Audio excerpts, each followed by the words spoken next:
এটা তো সুই জাল নাকি? কত করে এটা? হ্যাঁ জয়নাল ভাই, হ্যাঁ কত করে এটা উস্তাদ? আপনি কি আমরা চিনেন? এত দূরের মানুষ দেখেন, আমরা যশোরে, যশোর সদর, এটা নাকি সদরটা না, এখান থেকে ভিডিও দেখেন। তো এটা যারা ভিডিও দেখছেন দেখেন, দেখবেন যে ঢাকা শহরে বিভিন্ন শহরে চুই ঝাল দিয়ে গরুর মাংস রান্না করে বিক্রি করা হয়, অনেক টাকা দাম নেয় নাকি? হ্যাঁ, আসলে মূলত এই চুই ঝালটা আপনি কেন খাবেন? আপনি আমাকে একটু দিবেন ভালো অংশটা, যেটা ভালো, আমারে আধা কেজি দিবেন ভালো দেখা, যেটা ভালো হইব, ঠিক আছে? তো আমরা চুই ঝাল কেন খাই? এখানে প্রচুর পরিমাণে এই খাবারটাতে উপকার আছে। এটাতে আপনার একটু কেটে দিয়ে মাঝখান দিয়ে একটু দেখাবো আর কি ভাইয়া। এটা ক্যালসিয়াম সমৃদ্ধ খাবার, প্রচুর পরিমাণে আয়রন জিঙ্ক থাকে, খাওয়ার রুচি বাড়াবে। এটা এটা নাকি?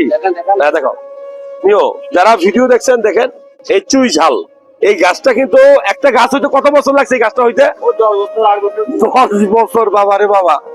তো এটা চুই ঝাল, বিভিন্ন মার্কেটে, বিভিন্ন বড় বড় রেস্টুরেন্টে দেখবেন যে চুই ঝাল দিয়ে গরুর মাংস রান্না করা হয়। বিশেষ করে খুলনা, যশোর, আমি আছি এখন যশোরে, বাগেরহাট, সাতক্ষীরা, এই অঞ্চল গুলাতে এই চুই ঝালটা পাওয়া যায়। সুন্দরবনের কাছাকাছি অঞ্চল গুলাতে পাওয়া যায়।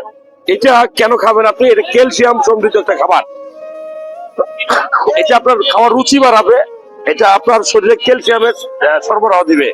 মূলত খাওয়ার রুচি বাড়ানোর জন্য, গরুর মাংস টেস্টি করার জন্য আপনি এটা ন্যাচারাল খাবার খেতে পারেন, প্রচুর ঝাল।